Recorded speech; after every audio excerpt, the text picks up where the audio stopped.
Bonjour, je vais lire des extraits d'un chapitre d'un livre de Rupert Spira. Je ne suis pas sûr de l'avoir déjà présenté. Je vais arrêter de dire ça puisque maintenant ça fait un certain temps que je fais des vidéos et parfois, non pas que ça tourne en boucle, mais je reviens sur des auteurs non dualistes que j'apprécie. Voilà, dont Rupert Spira. Alors ça vient de ce livre-ci, Être moi-même, aux éditions Acarias l'originel.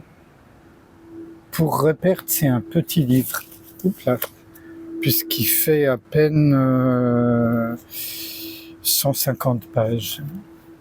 Voilà. Donc dans le chapitre La nature de notre soi,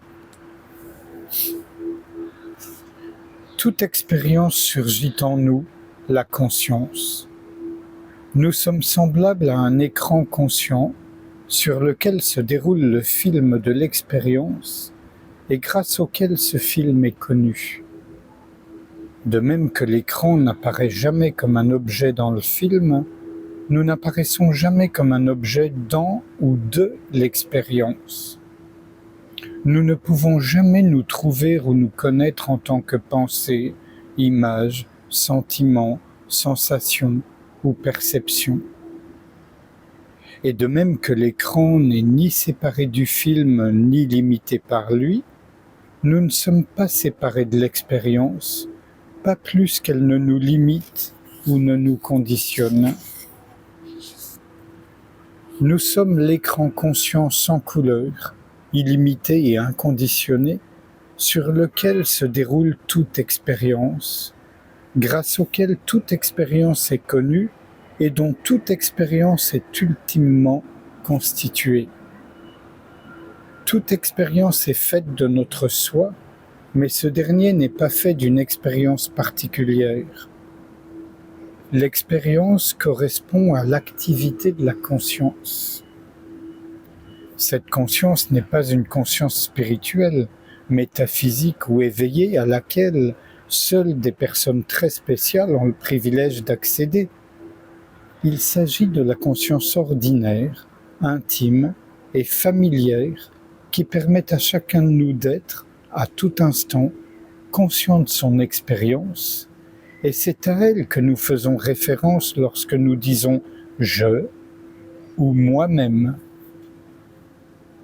Il ne s'agit pas non plus d'une description de ce que l'on pourrait devenir si l'on médite assez longtemps ou si l'on pratique avec assiduité.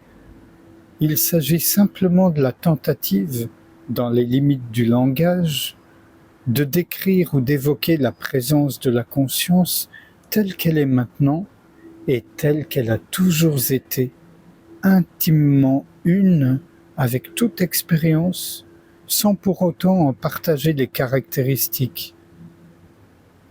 Inconditionnée, illimitée, infinie, la conscience. La conscience qui connaît notre expérience du moment n'est pas différente de celle qui a connu notre expérience il y a 10 minutes, 10 jours ou 10 ans. Nos pensées, nos sensations et nos perceptions changent tout le temps, mais la conscience elle-même n'a pas changé.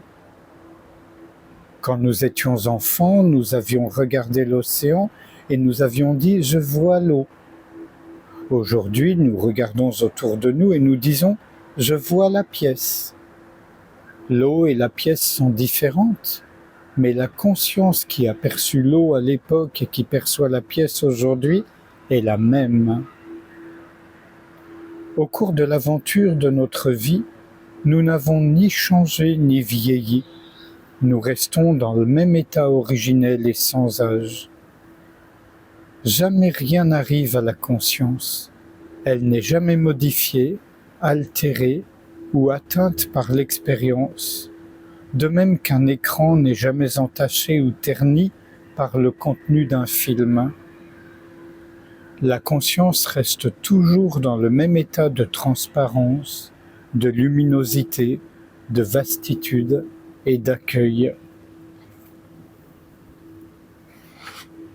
Et de même que rien de ce qui se passe dans un film n'ajoute ni ne retire quelque chose à l'écran, rien de ce qui se produit dans l'expérience n'ajoute ni ne retire quelque chose à notre nature essentielle de pure conscience. L'expérience ne nous agrandit ni ne nous diminue. Nous sommes toujours parfaits, entiers, complets, et notre plénitude est intrinsèque. Le drame de l'expérience ne nous fait jamais gagner ou perdre quelque chose. Le drame vire seulement au trauma lorsque nous nous y perdons ou lorsque nous nous identifions à lui. L'être conscient, sans qualificatif ni conditionnement, rayonne dans le mental de tout un chacun sous la forme de la connaissance je ou je suis, le sentiment d'être ou le sentiment d'être moi-même, avant que ce que je suis ne se mélange à l'expérience ou ne s'en colore. Quelle est la nature de notre soi avant qu'il soit caractérisé par l'expérience ? Je suis et sais que je suis. Dans cette simple connaissance de notre propre être, nulle expérience de l'âge. Pour croire que l'on a un certain âge, il faut se référer à la pensée. En l'absence de toute pensée, nous ne faisons pas l'expérience de l'âge. Même en présence d'une pensée, on peut croire en l'existence du temps sans jamais faire l'expérience réelle du temps. Il n'existe que l'expérience du moment, apparaissant dans l'instant. L'âge n'est jamais une expérience, c'est toujours un concept.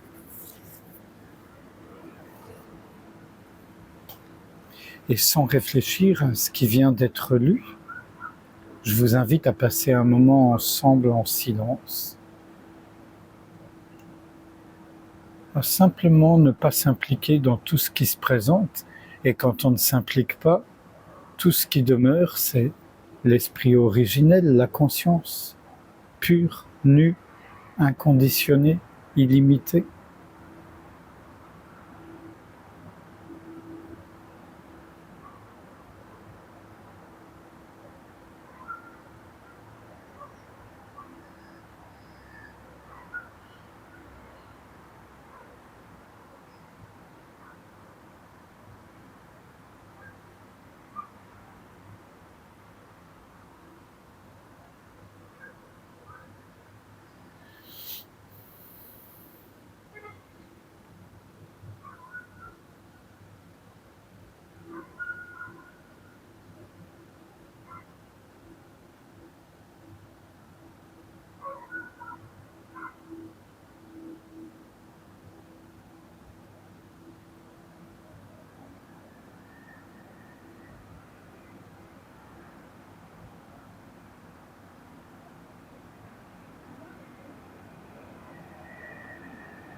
Je vous remercie, à bientôt.